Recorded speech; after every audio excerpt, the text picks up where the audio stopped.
Whatever happened to predictability?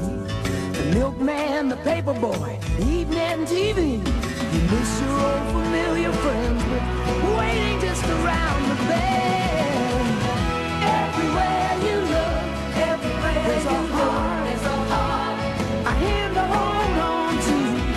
Everywhere you look, everywhere there's a lust of somebody who needs you.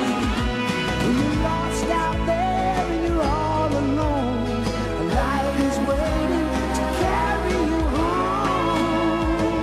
Everywhere you look, everywhere you look.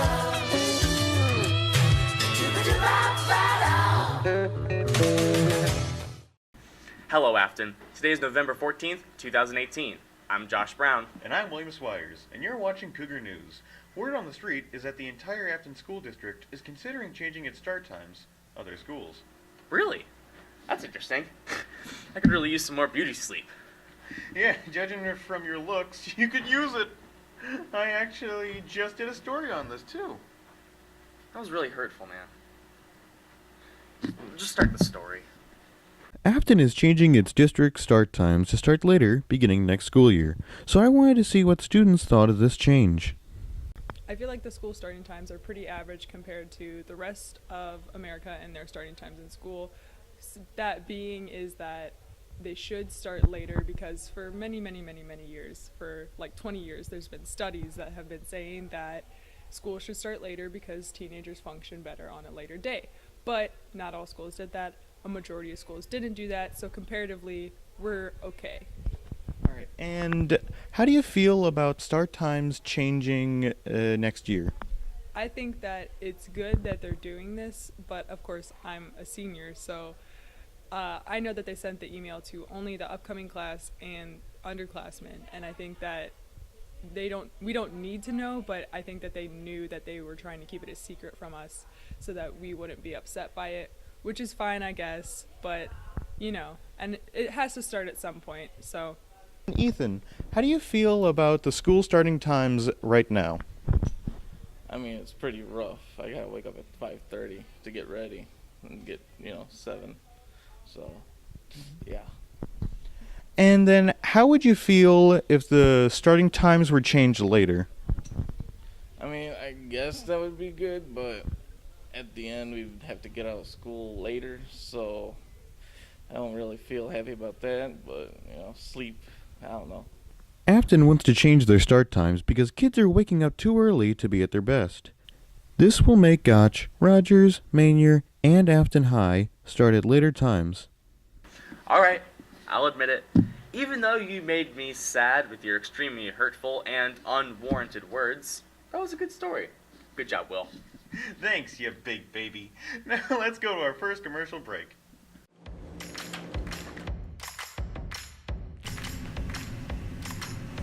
Hey, you. Me? You want to join TV production? I don't know. Come on, you'll learn so much. Like what? You'll learn to record and edit video. And you'll learn how to meet deadlines and work with a great team. Yeah, that sounds fun. I'll be right there.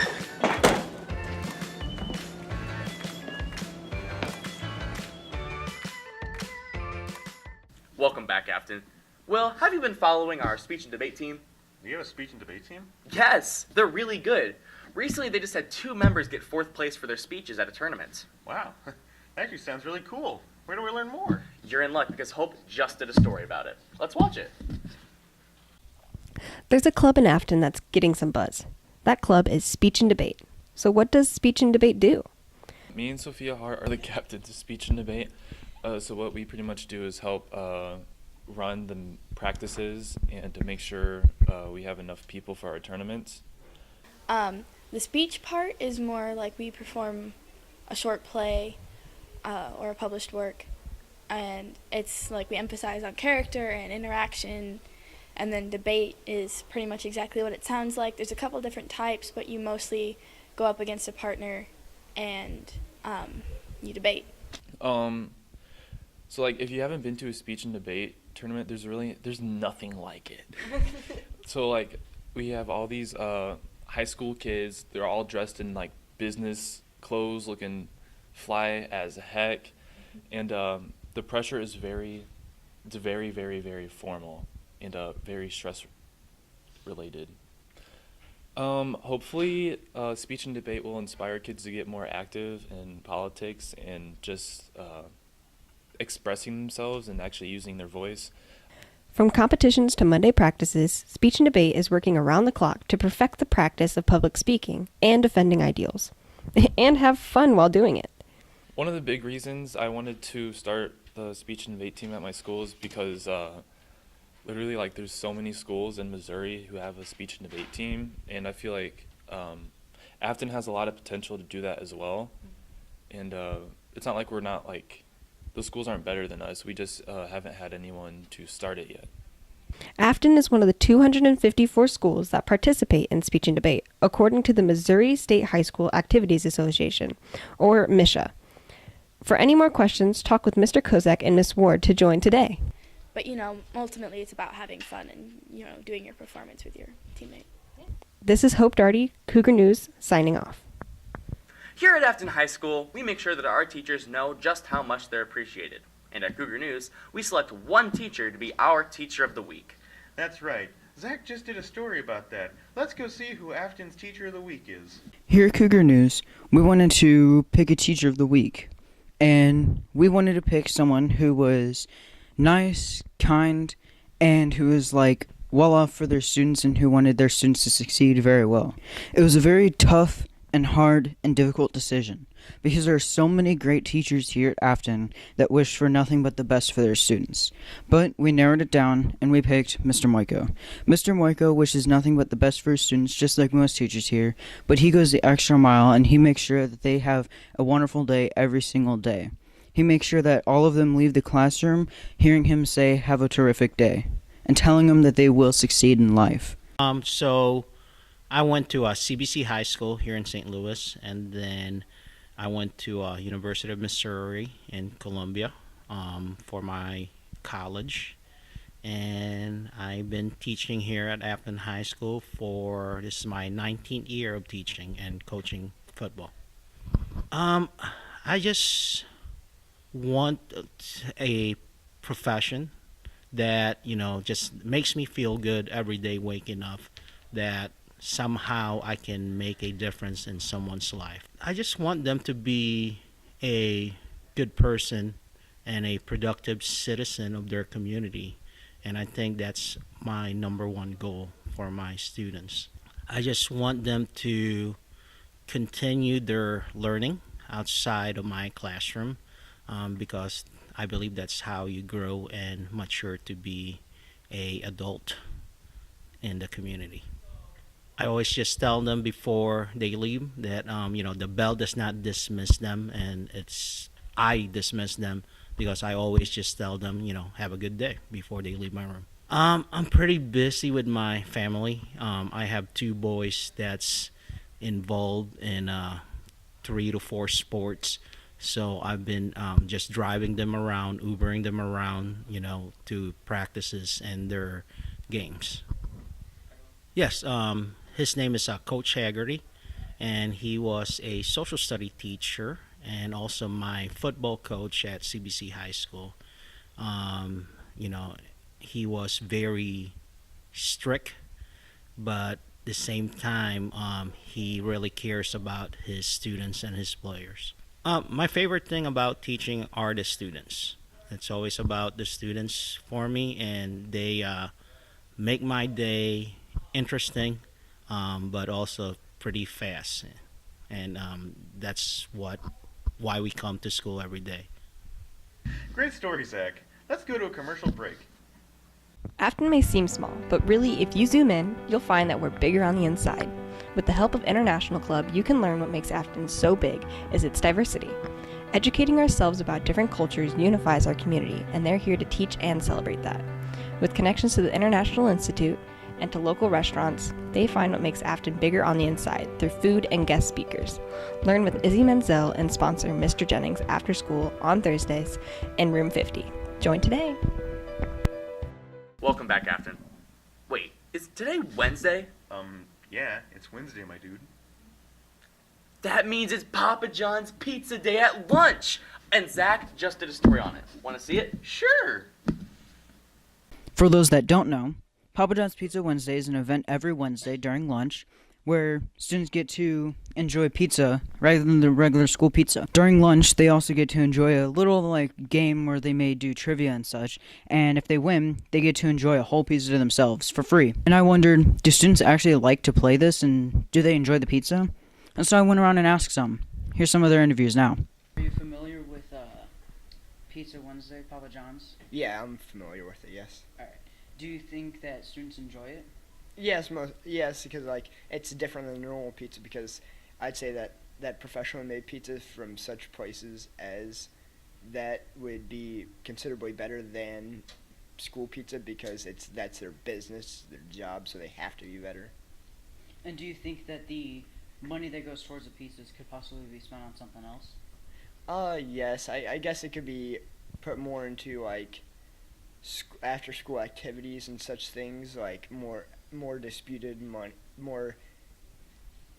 the money is better distributed among other things, such as how football gets a lot of money, that'd be better distributed with across other things. And do you think that it should continue and everything? I mean, yes, it should continue, but it should happen maybe every other Wednesday instead of every Wednesday. My name is Zachary Armister. It is spelled D-A-C-H for my beginning, and my last name is spelled A-R-M-B-R-U-S-T-E-R. And are you familiar with Papa John's Pizza Wednesday? Yes, I am actually. Right, have you ever participated in it? No. Okay.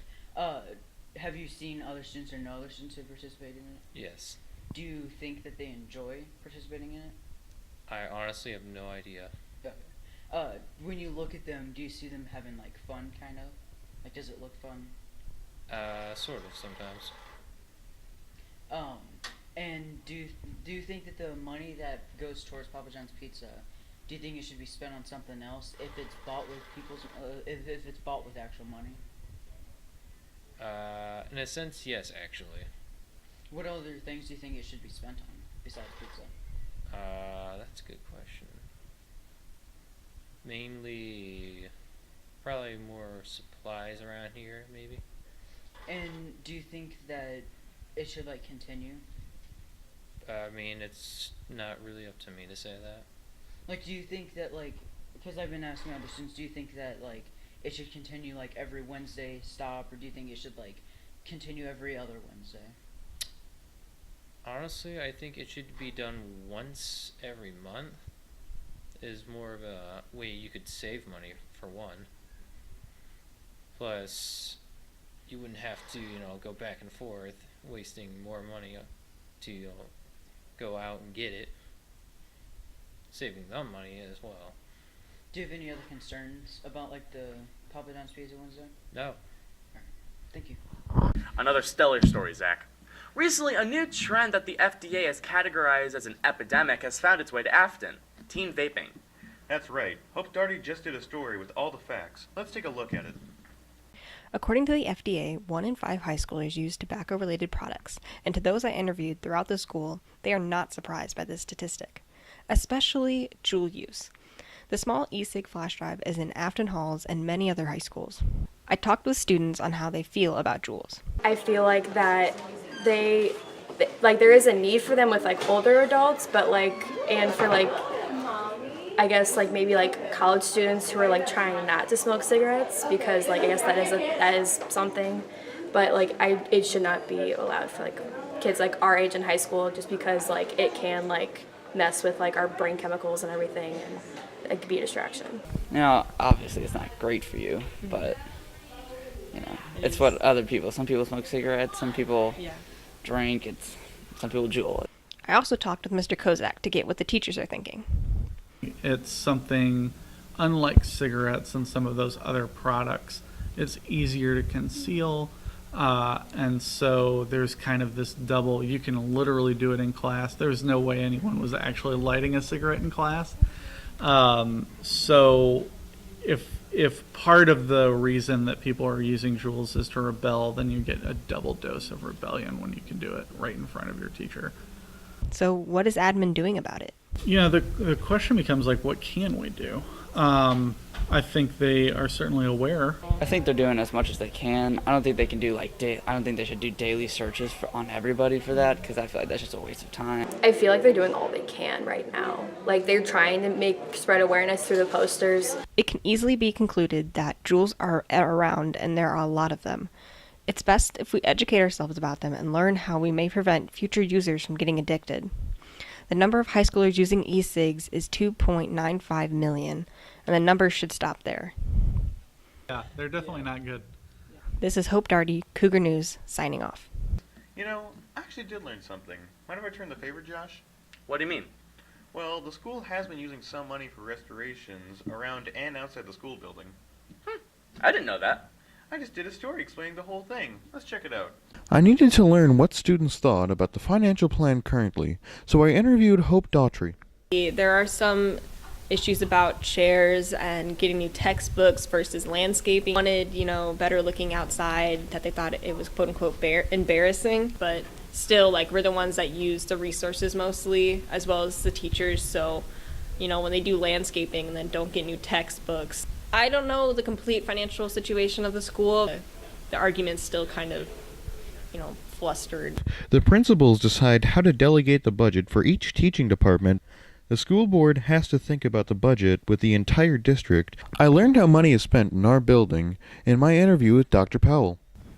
Well, the financial decisions that I, as a principal, deal with has to do with money that each department uses. So, say the math department, for instance, when they have financial needs or needs for books or things in their classroom, such as materials for students, anything that has to do with educating students. I'm in charge of taking that money and making sure that it's dispersed and used for the purposes that it's supposed to be used for, which is student education. Landscaping is more of a district level decision. A lot of these things are planned out, up to 5 years ahead of time. So they have to decide how they're going to allocate money and, make sure that the money is available at that time. And so budgeting for a school is really a big task. And those, especially the district level decisions, those things really have to be planned out well in advance, because we're talking about large sums of money. And so those decisions have to be made of what's more important at the time, and that type of thing. So the school board actually plans their finances every 5 years. That's all for us, but before we go, we would like to wish the best of luck to the winter sports teams at Affton, who just started their practices. Good luck, guys. Also this weekend, the Affton High Theater Department is putting on their production of 12 Angry Jurors on the 16th and 17th at 7:30. Tickets are $5 for students and $10 for non-students. Make sure to support the arts by buying a ticket. Well, that's enough for this broadcast. I'm Josh Brown. And I'm William Swires. And this is Cougar News signing off.